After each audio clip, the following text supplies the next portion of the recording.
Hey, Danny. Well, welcome, and thanks for joining us for our podcast. I really appreciate you making the time. Thank you, Ralph. It's my pleasure. We've been friends for a while now, but I think we both just figured out that our professional interests sort of intersect.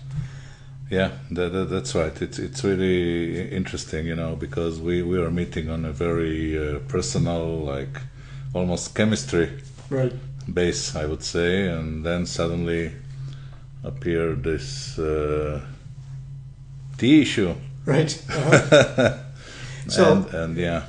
Yeah, I'm working on this tea, and specifically for fasting. And fasting is, one of my interests because of its benefits for health and specifically for longevity. So, that's kind of the people who follow me and my blog and stuff will kind of like already know that. Yeah. But maybe it's just for the benefit of the people who are joining us, talk a little bit about why you've become interested in this subject. Well, the issue of fasting is something quite familiar, let's say, because in any religion that I know, there is a process of fasting. In my religion, Judaism, it's getting closer to God, actually. Fasting. Yeah, cheers. Yeah, cheers. Yeah. There you go.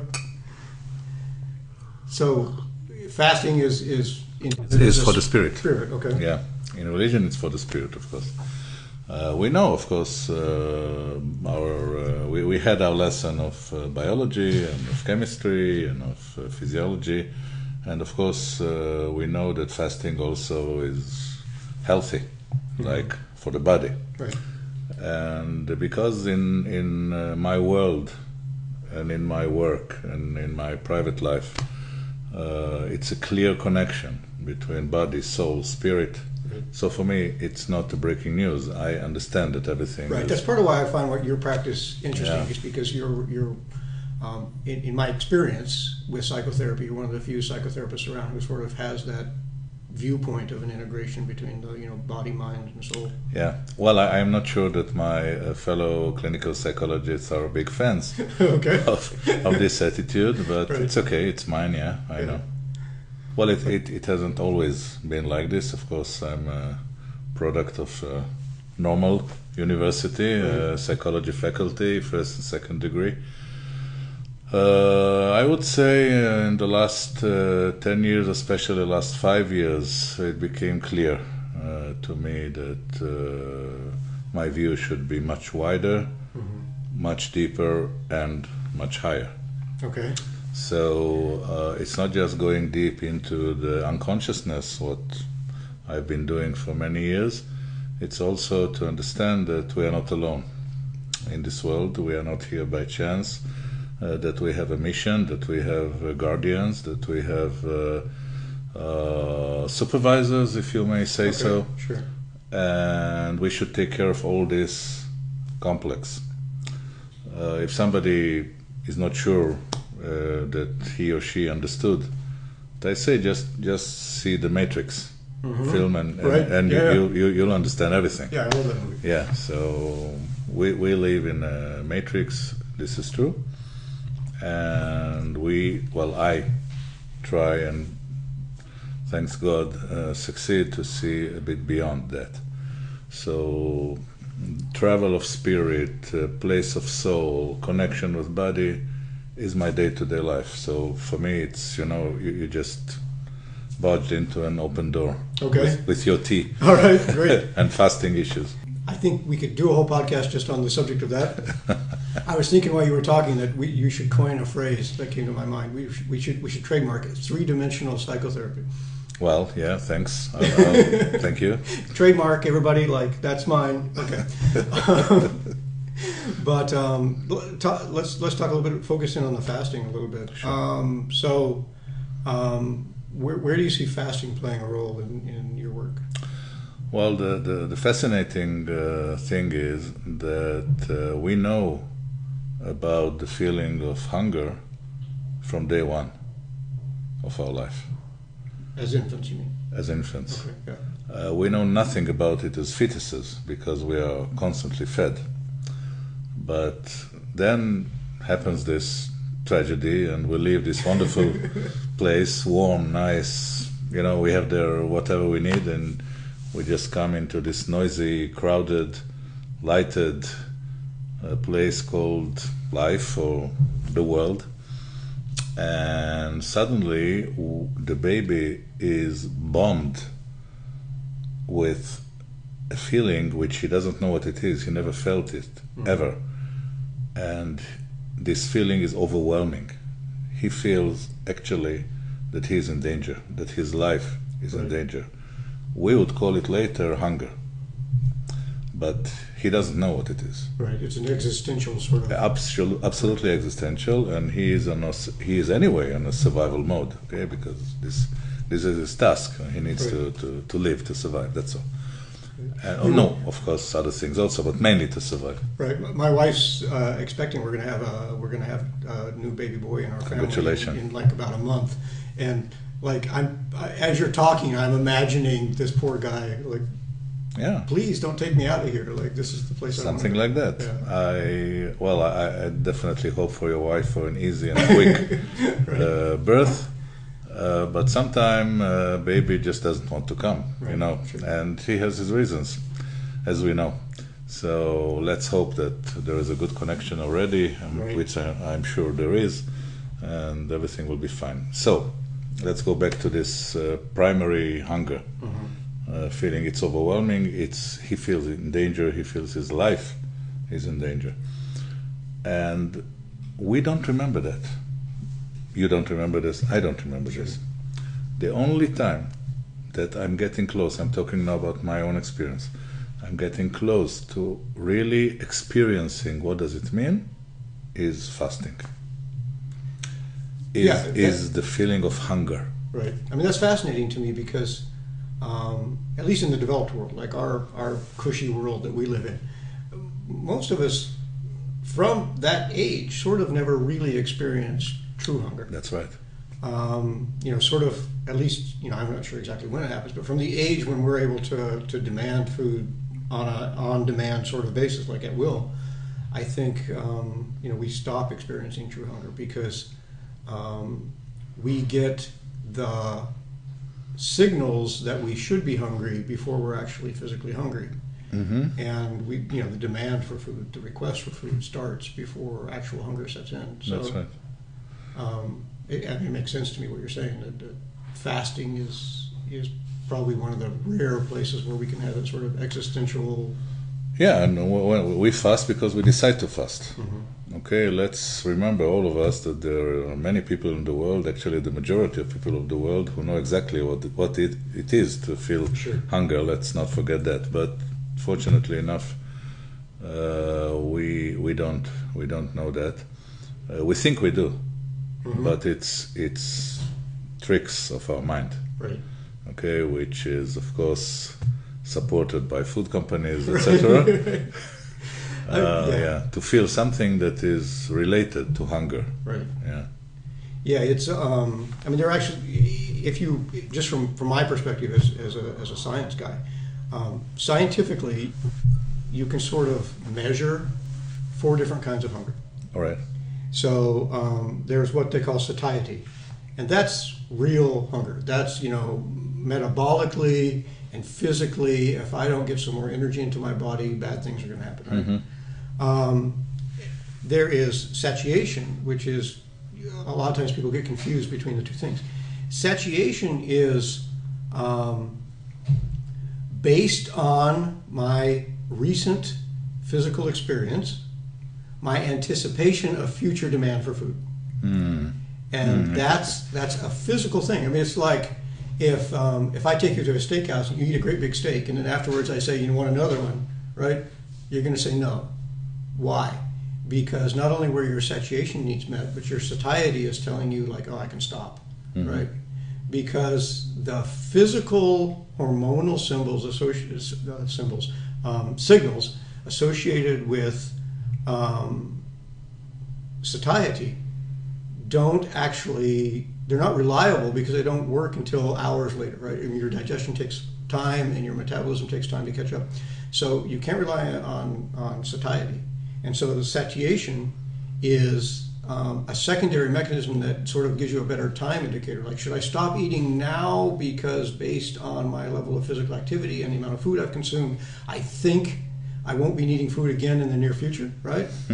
Or your satiety needs can be completely met, but your satiation is going, yeah, but I just went for a jog, right?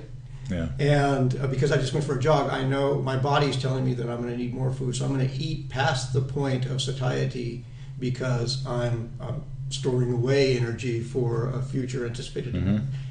And most of that all takes place on the physical level, right? Yes. The third kind of hunger you can sort of measure is hedonic hunger. And, that's just like, I enjoy eating, right?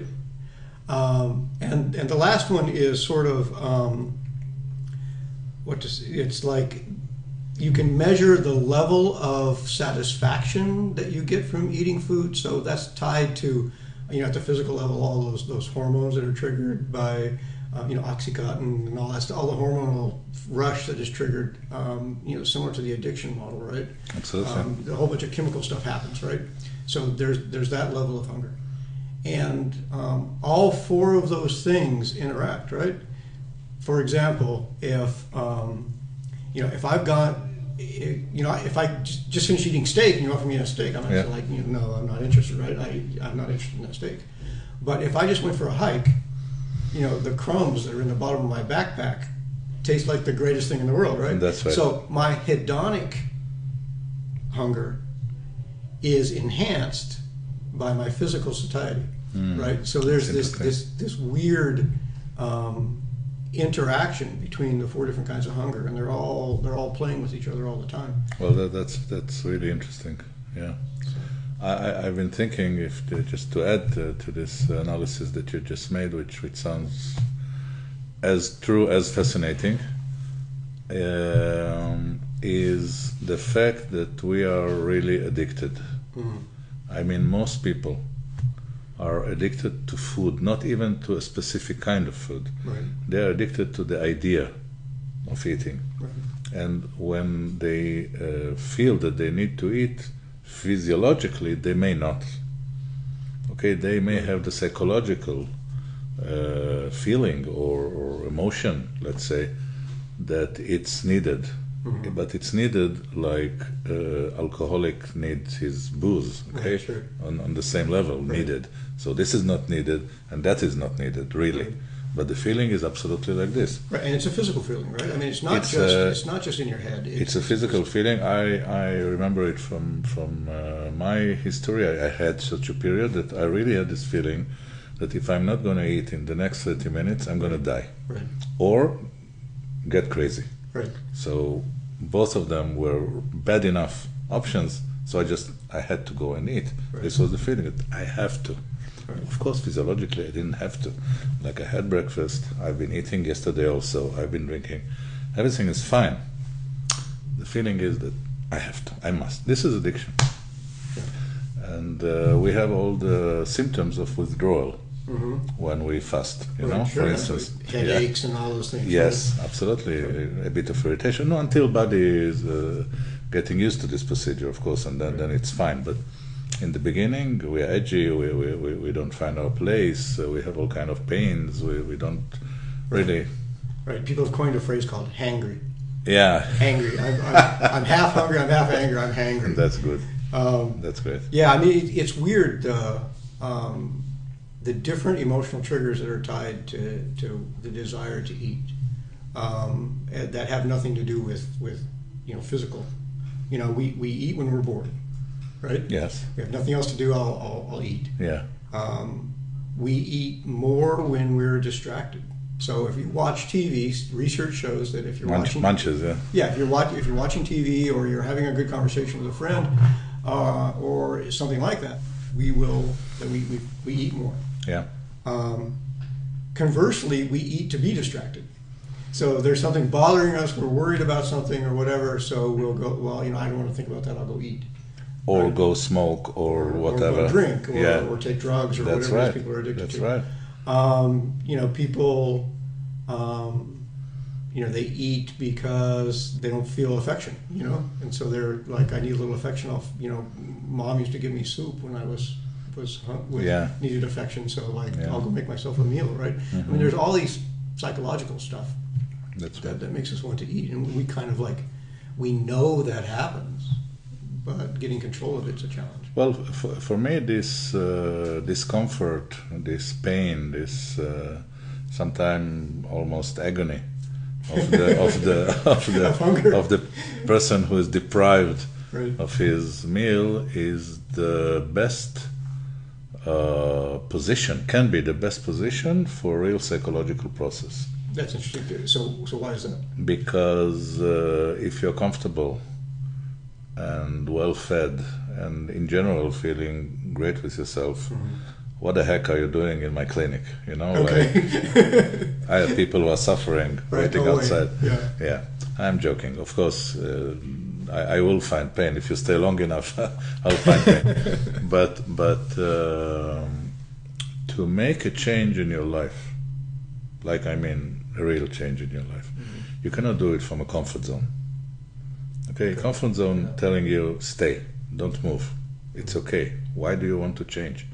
If you really need to do a change, it will be you'll feel fear, you'll feel resistance, you'll feel pain on the way. Probably you don't know this road. So if I combine it with the physical feeling, you know, like sensation of deprivation, of hunger, of irritation, for me it's a very good tool to connect the client into his deepest feelings, into his deepest obstacles actually that prevent him to develop in his life. Because if we just talk about it, it might remain on the intellectual level, but he's actually feeling it. And this is why I'm positive, and actually I have some clients that I can think about. For instance, somebody that really I was working with a whole lot of time and absolutely no progress. The breakthrough was when he had a horrible pain in his back. Somehow he came, which I appreciated very much, of course. He could hardly sit. And it was one big breakthrough, psychological breakthrough in his way, in his road, in his life. Thanks to this pain, I asked him to not take painkillers. You can take them after we finish. In this session, I need your pain. So you knew that the pain was going to help him, or you told him not to take painkillers I was because positive. You thought it would dull his brain? No, no. I was positive that pain would help. I know it from my experience. I embrace pain. Pain is a good sign. Something is happening. As my what was he really? Physical therapist, I think, said once, dealing with my back, and I was shouting, "Ow!" Oh, he said, "Is it painful?" I said, "Yes, it's painful." And he said, "Well, I'm happy to see that you're alive." So, you know, pain is important. Yeah, I mean, you know, this is kind of off topic, but just physically, I think as human beings, we need challenge. That's right. And I think just like we don't experience real hunger anymore, you know, a lot of us don't experience real challenge. You know, somebody erased my DVR is like, you know, that's not real challenge. You know, I didn't get the job I wanted. Like, that's not real challenge. So, you know, I mean, I think that's why people do crazy things like go climb mountains and, you know, extreme sports and things like that. I think that we have. And you can tell me to shut up if you want, because this is your area of expertise. But my feeling is that people need challenge in their lives in order to grow. I would say people need the goal. And again, not a comfortable one. And it should be a bit difficult. So maybe this goes together with challenge, hand in hand, actually, in order to develop.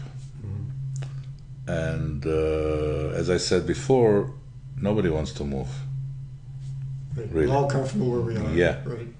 Even if it sucks where we are. Absolutely. So we stay in our comfort zone. And in order to leave this comfort zone, we need, as you said, a challenge or a goal or really some kind of mission that we suddenly feel that we need to do, and it will not be easy. So I think fasting is directly connecting us there, because this is something most of us don't do regularly, and it is a challenge. Of course, there is a good reason to do it, physical reason, can be spiritual reason, whatever, but still, it's difficult. And I think we need this bridge to be crossed, like to say to myself, I can do that. Right. I can help myself. Mm-hmm. I can really make this effort. Yes, it was an effort. Yes, it was annoying. Yes, I just wanted to eat whatever, right. and right. Whoever. Right. Anybody who tells you fasting is fun is no, it's not. Leading you down the garden path. It's absolutely not. Yeah. Yet, when you actually do it and you experience the results, physical and psychological, well, no question, it's worth it. Mm-hmm. Do you think, you were talking earlier about one of our very first experiences when we come into this world is this hunger of, yep. This feeling of hunger, and that it's kind of an existential thing. Yeah. Do you think that as adults experiencing that hunger again is a kind of regression? Is it? Well, it is, but it's a monitored one. Okay, what does that mean, monitored one? By the therapist. Okay. So it's kind of manipulation, I agree. Okay. But there is a reason for this manipulation. The reason of this manipulation is to really get to the genuine primary feelings that mm-hmm. as far as we can, as deep as we can. Mm-hmm. And by my experience, this is one of the most genuine ones. Okay, I'm not going to hurt my clients physically, right. just to remember some, or to squeeze them, Right. Keep a hammer around remember your birth. I'm right. going to squeeze them. No, I'm not. People do those crazy things, right? I mean, that's part of I am therapy. sure they do. Not physically, but they do these birthing exercises and stuff. Rebirthing. Yeah, I've been there, done that. Not a bad thing to do, by the way. It's very, very interesting experience, and not just interesting. I think it's actually you can find many things about yourself. But here we are talking about this feeling. I can tell you from, again, I think my experience is really, I can talk about it freely. I know it connects me to primary relations with, for instance, mother, because if she is the taking care figure, mm-hmm. Naturally, and I have had issues which I do not remember naturally, right. But by feeling the hunger, I do. You connect to those memories. Absolutely. Interesting. Yeah, and I don't care now about, people ask, how do you know? Is it true, or is it some kind of production? Imagined memories? Imagine, or some kind of... Does that really happen as much as people talk about, though? What? Imagined memories, like false memories? Well, false memories exist, of course, and I don't care.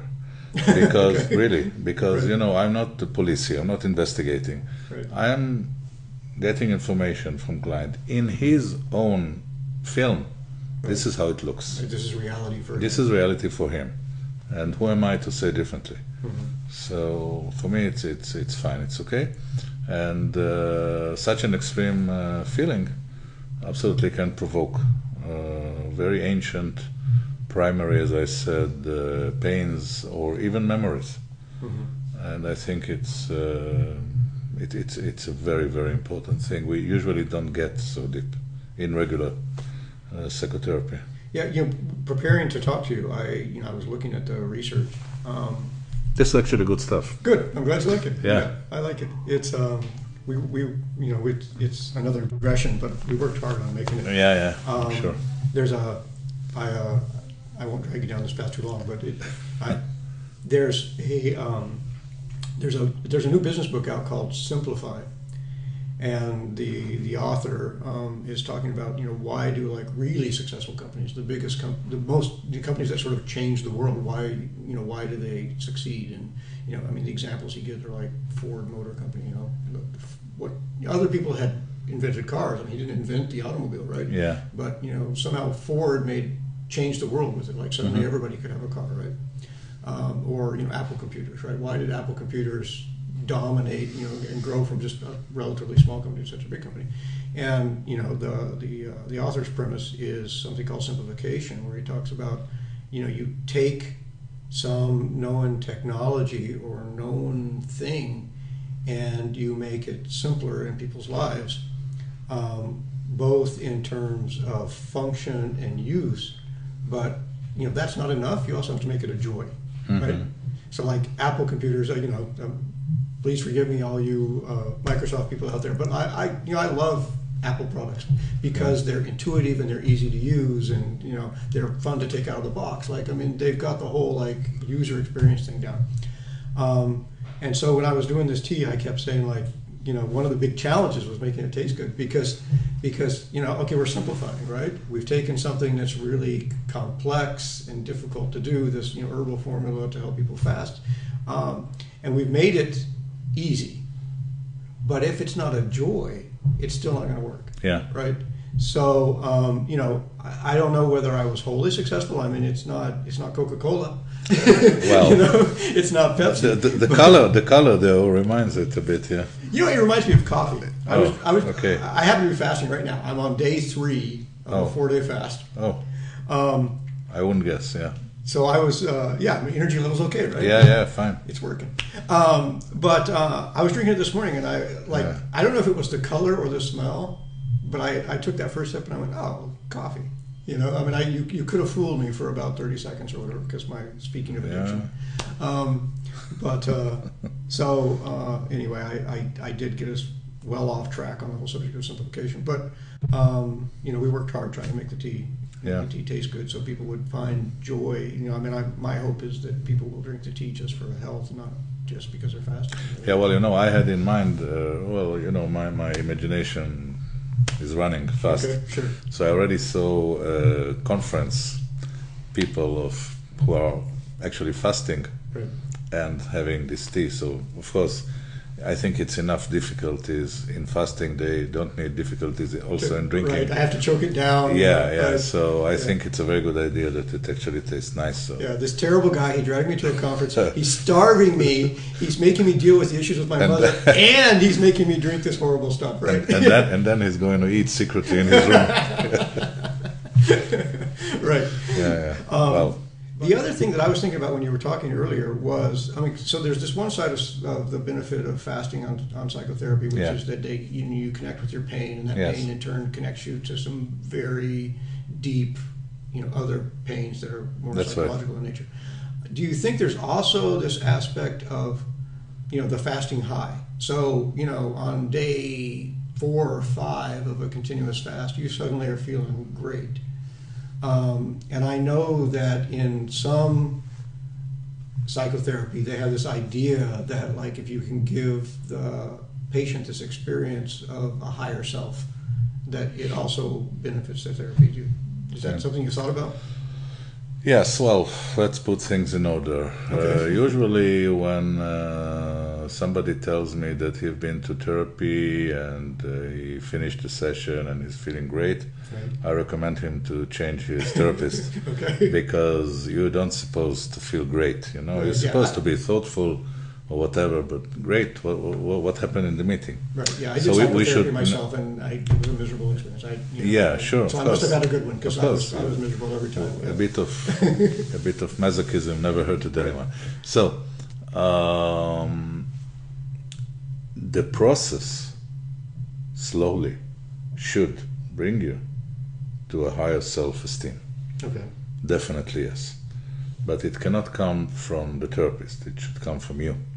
Okay, you should develop it inside yourself, due to all the relation that happens in the room, the subjects that come up, the analysis of them, whatever. So the outcome may be this. So here in this fasting experience, it happens very fast, actually. Not like after a year of therapy, but after 2 days of fasting, on the 3rd day, as you say. Because you've accomplished fastings? No. First of all, we have the physiological part, which you know, of course, better than me. And then there is, I believe, that there is the feeling of freedom. Mm-hmm. The feeling of freedom, you are not dependent by your feeling anymore. You feel that you could go on fasting for another 5 days if you want, which is true. Or for another 10 days if you want, which is also true. And that's it. Let's stop there. Right. But there is a guy who fasted about the world record for fasting is like 318 days or something like that. It's crazy. Yeah. Wow. Yeah. It's almost unbelievable. The man was morbidly obese, and he started fasting as part of a weight treatment, and he liked it, and he just kept going. But so yeah, amazing. And he's still with us. Oh yeah. Well, Yeah. I don't know whether he's still with us or not because the study was back in like the 1960s. Oh, but, I see. But 5 years after he did it, he was still kicking along fine. So, why is it important, this feeling? On the psychological terms, after being normally dependent on our caretaker, we should separate. Because if we do not separate, we cannot be individuals. Right, we don't grow. We cannot grow. So we have this process which is called separation, individuation. You separate, while separating, you're becoming an individualized person, which can take care of himself, etc. Is there like a normal age where sort of... It starts in the age of less than a year. Actually, it starts when baby starts to crawl. Okay.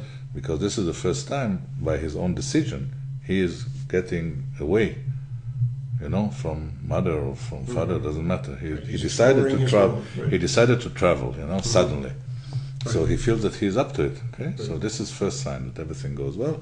Then, of course, he's going, running, whatever, and before you know it, he's getting married. Right. So yeah, and so this is a normal procedure. Right. And if you do it right, of course, you feel the feeling of freedom, you feel independent, you feel good, yet you feel that there are people who, if you need, can help you, but you don't need them for day-to-day life. What happens in fasting is the same, just extremely faster. Okay, like 2 days you feel that you need help, who will give me something to eat, I'm lost, I'm dead, it's a horrible thing, why did I get into it, right. etc. Third day, fourth day, etc., you feel free, you feel that you can breathe, you feel light, right. You feel strong. Right. You feel strong, and this is really, really crucial, and this is something that can be very helpful for further development of self-esteem. Mm-hmm. Definitely. Yeah, when I said the word high, I wasn't so much thinking about self-esteem as sort of this, when someone has a spiritual experience, right? And they feel like they've experienced a connection with something higher than themselves. That's a very common reason why people choose to fast. I'm just curious if that sensation, which may or may not be triggered by the fasting, is also beneficial to the psychotherapy process. Look, there is a trend now in the West, of course, of legalizing. All the crazy stuff comes from the West. Legalizing drugs. Right. And I do not mean grass, marijuana, etc., which probably will happen. And let's say, why shouldn't it? I'm talking about hallucination drugs. Mm-hmm. Right. I'm talking about MDMA. I'm talking about LSD, etc. And there are researchers done as we speak about their benefit to PTSD, post-traumatic stress disorder clients, and in general in psychotherapy. I am not a big fan of this movement, I must say. I do not, of course, I agree totally that when you're having a trip of LSD, you may find God. But during the trip, and then the trip is over, and what? Right. Nothing. Right. No God, no nothing. So, we are searching for a real spiritual experience. Not faked one, not artificial one, real one. That comes from your own body, that will produce it eventually. Because the spirit lives there. Body is just a home for the spirit, that's all. So, if we make the terms of this home, this environment, good enough, I believe that the spirit can thrive. And what is good enough? Fasting is part of it, because this is the natural status, actually. Tribes or our ancient, let's say, forefathers didn't eat so much. Right, and we're designed to feast and fast, right? Of course. If you study, there's a evolutionary researcher by the name of, I think, Daniel Lieberman, if I'm remembering the name correctly, and they've studied this. And what a typical tribe did is, they would bring down some game, individually or collectively, and they had no way to preserve it. So it was like, let's eat this thing as quickly as we can. Yeah. And then that food was consumed, and you stuffed yourself. So it was feast time. And then it was, let's be in fast mode until we get a chance to eat again. And our bodies are physically designed to do that. The reason, I believe, and I think there's lots of research to support me, the reason that fasting is so physically beneficial for us is because our bodies are expecting that. And because in our modern times we're constantly eating energy-rich, fattening food, and it's constantly available, our bodies are locked into fast mode. That's right.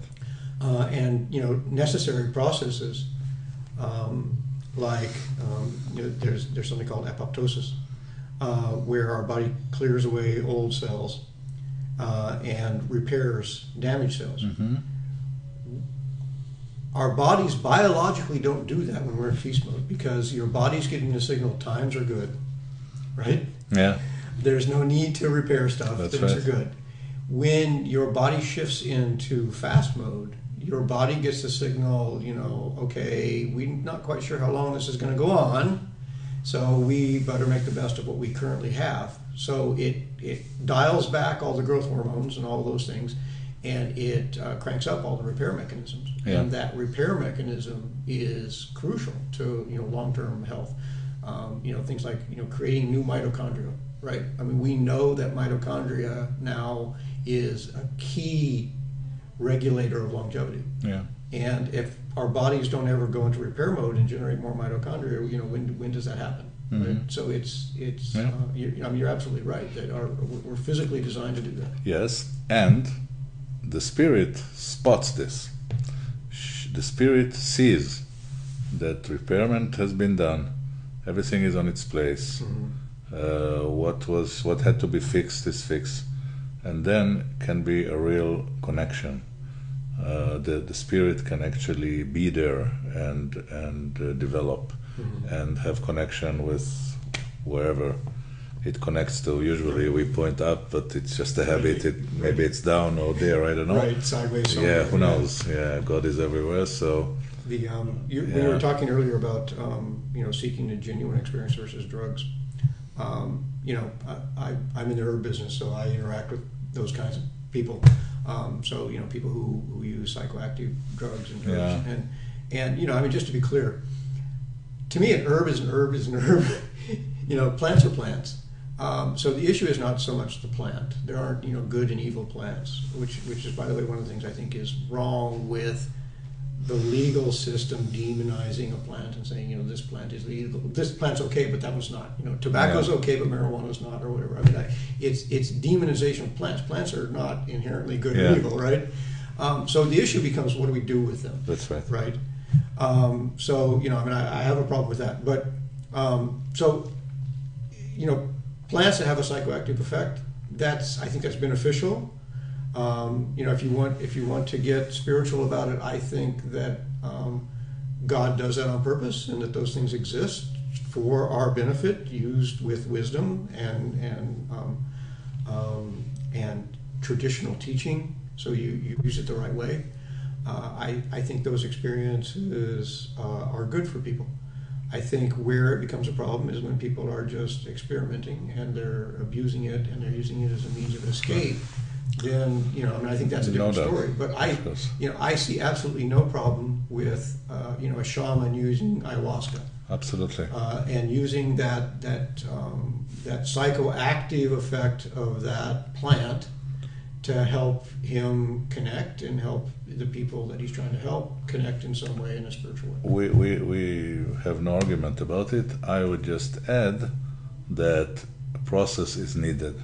Like a one-time experience, as strong as it will be, if it doesn't have any kind of continuation, if you don't keep this fire, even on a lower scale, it will disappear. And if you really had this experience with the shaman and the ayahuasca, so you want to do something with it. You want it to make a change in your life, to see something.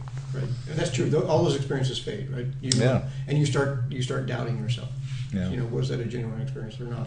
I had a conversation similar to that with a shaman once, and she was a Mongolian shaman, and she said, "Imagine you and a friend get drunk and get in your car and drive into the mountains, and you find the most beautiful waterfall you've ever seen. I mean, it's just this absolutely stunning thing. And you drive home, you wake up the next morning, you've got your hangover, and you remember that there was this beautiful waterfall, but you can't find it anymore because you don't remember how you got there." Yeah. So, taking drugs for a spiritual experience without some sort of guide in some way. This is dangerous. Yeah. It's not just dangerous; it's a waste of time because you have that experience, and so what? You can't find the waterfall again.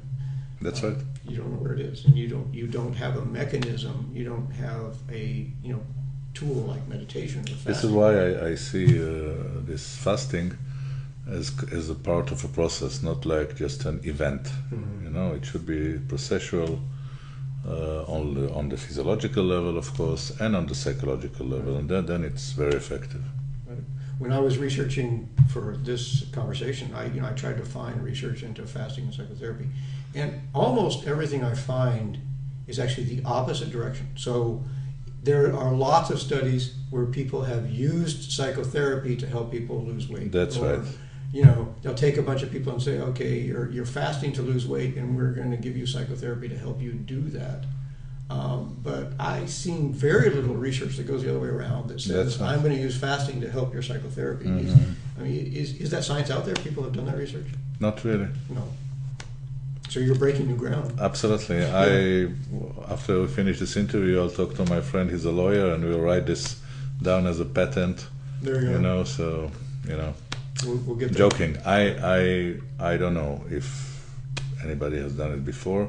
I did my search also all over the net, and I didn't find real research about it. So most of the research maybe we start something new here. There is some Japanese research in the 1970s where they used fasting to help people with psychosomatic illnesses. All right.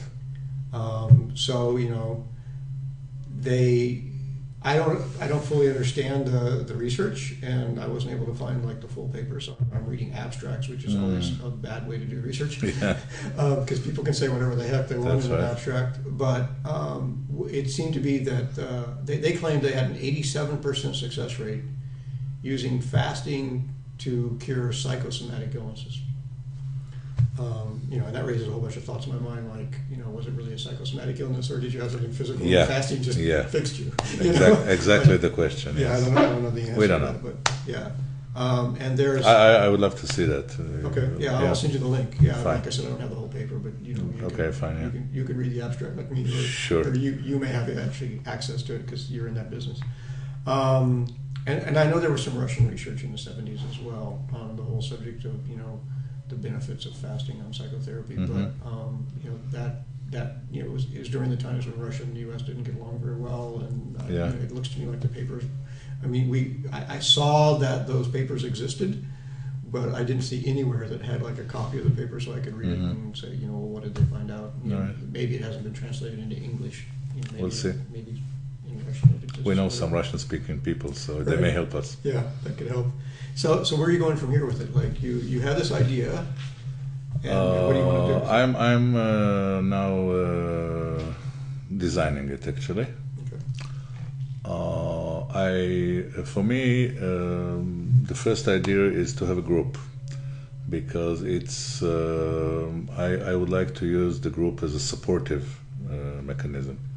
You know, if there are, let's say, not one person who have to starve himself for this crazy therapist, but there is a group actually that knows ahead, of course, gets all the information.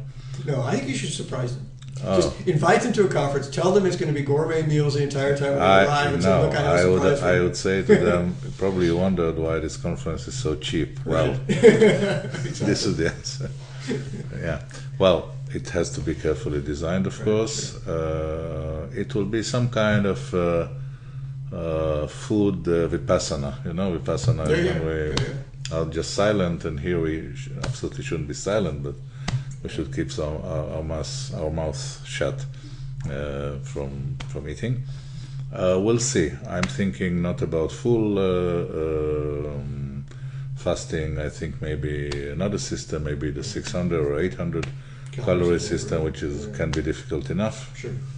But I for now I see it as a group process. It should last for something like 1 week.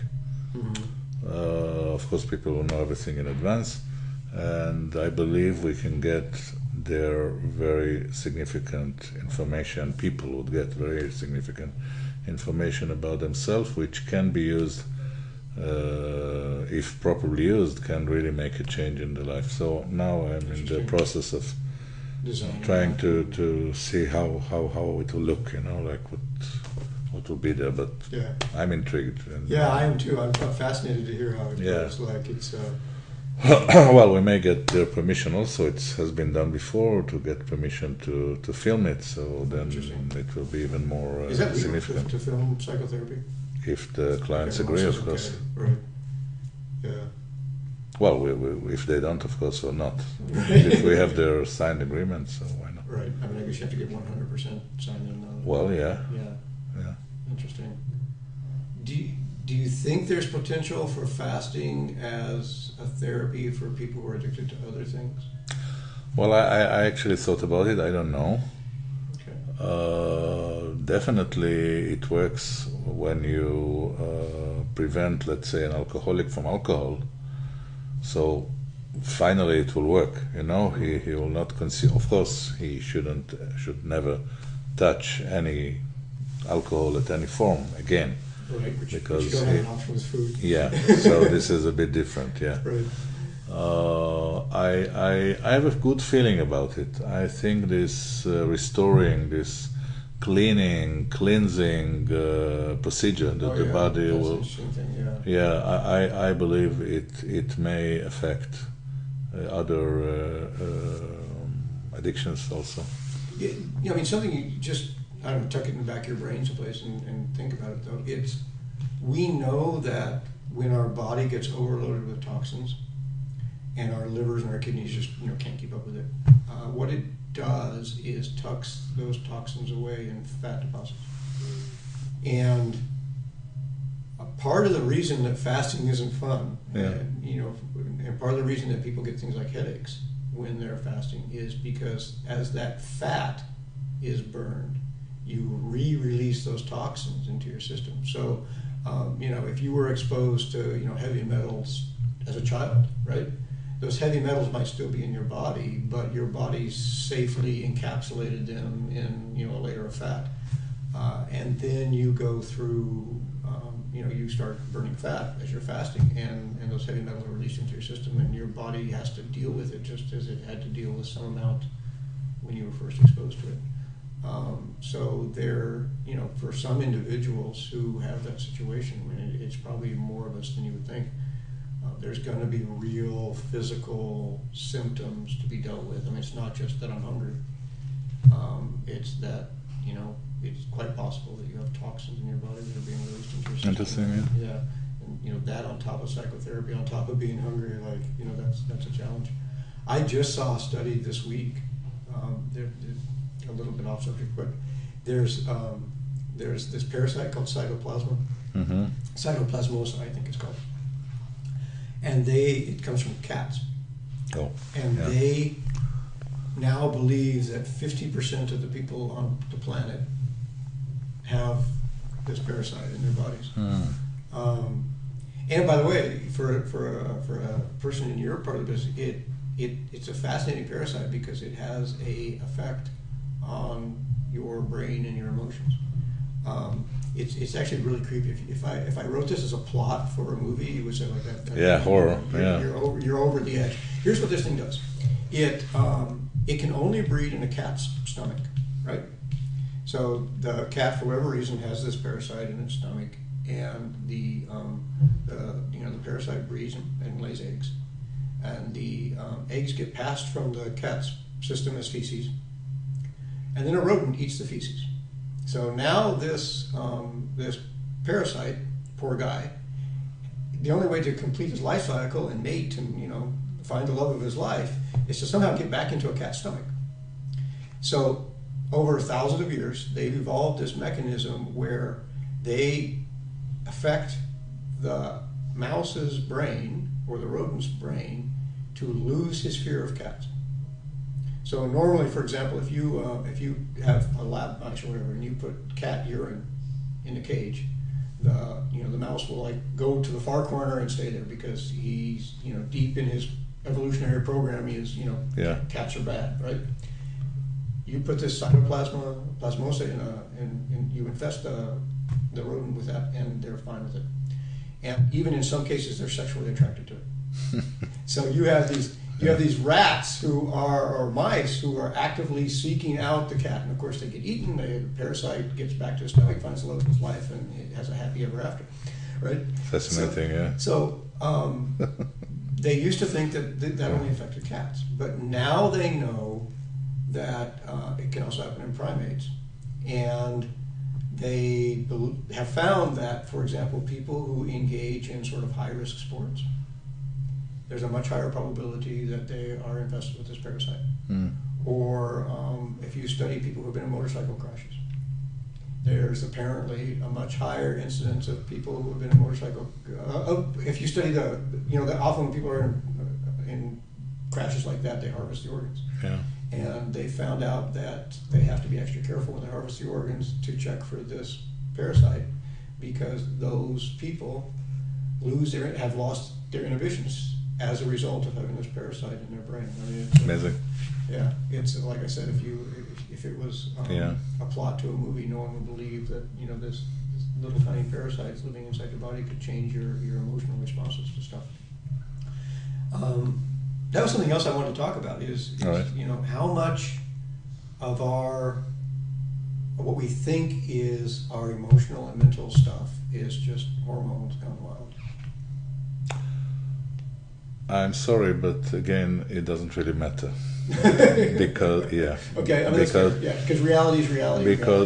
Because it's come back to the question of the egg and the chicken. Okay. Who is first? And it really doesn't matter who is first, because you cannot have one without the other. Mm-hmm. So, of course, our hormonal system infects and have a big influence on our emotional state, no question. And our emotional states, of course, has a very big influence on our hormonal system. So it just happens, it just happens together. And we have to live with it, that we are one system. Even to say body, mind, soul, spirit, spirit I would exclude, because spirit has, in the way that I see it, spirit has a life of its own. But all the rest is really one system. Mm-hmm. So, I mean, just from my personal experience, about 5 years ago or whatever, I was diagnosed with something called Graves' disease. Graves' disease is an autoimmune condition that affects your thyroid. Mm-hmm. And I didn't know I had it. But what I did know is that I was worried all the time for no reason. I'd go to bed at night and I'd lay in bed staring at the ceiling going, like, I don't know what I'm worried about, but I'm worried about something. Like something bad's going to happen. I mean, it was this feeling of impending doom all the time. And I'd lay in bed and wondering what was wrong with me. Yeah. it was actually a great relief to me to be told, like, oh, you have this hormone problem, and now it's taken care of. That's a story of its own. I actually had to go to Ukraine to get cured of my Graves' disease because my American doctors were telling me just live with it. But it was a great relief to have someone at least tell me, like, there's a reason why you're laying awake at night, staring at the ceiling, worried about something. And I was seeing a therapist at the time, and I mean, how could she know that it was a physical thing? I was, I'd say, like, I can't sleep at night, I'm worried all the time, and she's like, well, there is a plan. We just don't know what the plan is. And the thyroid issues is also part of the plan. So psychologically would be interesting to find out why it's in the plan at all. Right. And then we may find that without this problem you couldn't get to Ukraine, and your life would look differently. Right, yeah. So, Yeah, I mean, I think it's a fool's game to try to understand God's plan for any of us, because I think we don't. I think, I mean, His plan is so much has such a different perspective than anything that we're. That's right, but we are trying. We should try. We should try. You think we should try? I'm not sure. Sometimes I think we should. I think some of the happiest people I know or have ever known, because I think I don't know anybody like this right now, but some of the happiest people I have known are people who are just absolutely convinced in their faith in God, and everything's okay, it's going to be fine. Like, I don't know why it's going to be fine, but I'm not sure we're going to go down this road, but for me it's what you describe is also addiction. Interesting. Okay, talk about that. Yeah, you can be addicted to God. Okay. And you can really believe that you physically addicted or just emotionally? Psychologically, but you can also be psychologically dependent on drugs. Okay. So I'm not a representative of Karl Marx to say now that religion is the opium for the mob, Right. But it can happen. So I think I'm not looking for dependency. I don't feel that I need that there is a codependence between me and God. Actually, I don't think that God needs me for anything. Okay,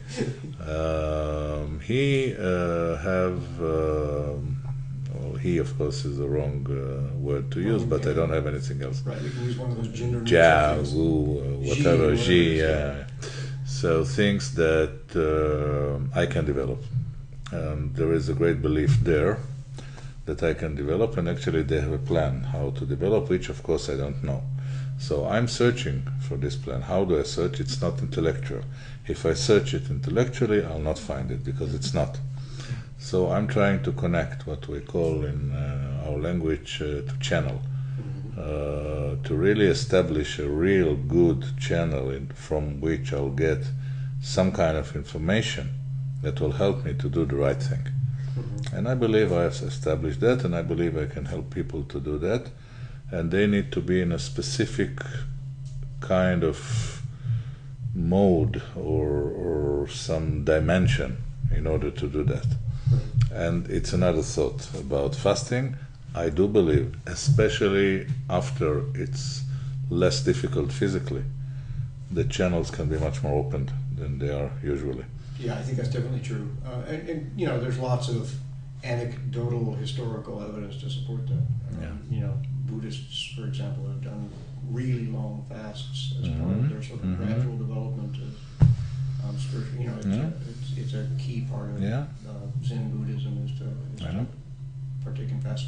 I struggle and have for a long time about this subject of when you find somebody who is very purely convinced of whatever their religious belief is and are happy that way, right? It's fascinating to me to try to get them to broaden their perspective and think that maybe there's a broader view. And at the same time, I struggle with it because I think they were happy, and I messed them up by trying to get them to start doubting something. They went from a state of God's got my back, whatever your religion is. God's got my back, it's all okay, I don't have to think about it, and I'm happy that way, to questioning, their belief system. And I have at times felt bad after a conversation with friends over, a glass of wine or something, where I started like saying, well, do you know this, do you know that, right? And then afterwards I'm like, maybe I should have just left them alone. Well, there are clients that are complaining, and I hear this sentence that is said to me, Danny, you helped me to see, and I want to be blind. Right. I actually heard this sentence here in this room. In this room also I meet a very Orthodox religious Jews that come for consultation, either as parents or as couples or as individuals. I do not question their... And forgive my ignorance, but it's okay with Orthodox Jews for psychotherapy, like they don't feel either. No, they first of all they ask, of course, for permission from the rabbi, and I am in good terms with the rabbi, so just go ahead. He's a very open guy, so he's a modern guy. He's okay. He lives in this century, not in 18 or 17. So anyway, there is no contradiction. Absolutely. And when they realize that I also believe in God, I just don't look at it from their point of view. Right. I'm not a religious person. I'm not doing all the ceremonies. I'm not going to synagogue. Yet, we believe in the same God. For them, it's enough, and for me, it's enough. And then we can go to other issues, because if we stay on this field of God and God's help, there is no place for me. I cannot compete with God, and I cannot, and I don't want. Right. So it's possible, absolutely, and it doesn't damage their belief or their life whatsoever. Yeah, and I think it's, or at least, here's how I let myself off the hook when I'm feeling bad about messing with people's belief system. Yeah. Because it's intellectually fun for me. The reason how I get off the hook emotionally for having done that to people is, at some point in everybody's life, something bad happened, right? And it's all well and good to say, it's part of God's plan, but God doesn't make babies sick. It's not part of God's. Let me rephrase that. It is part of God's plan, but as an individual, it would be very difficult for someone to understand that.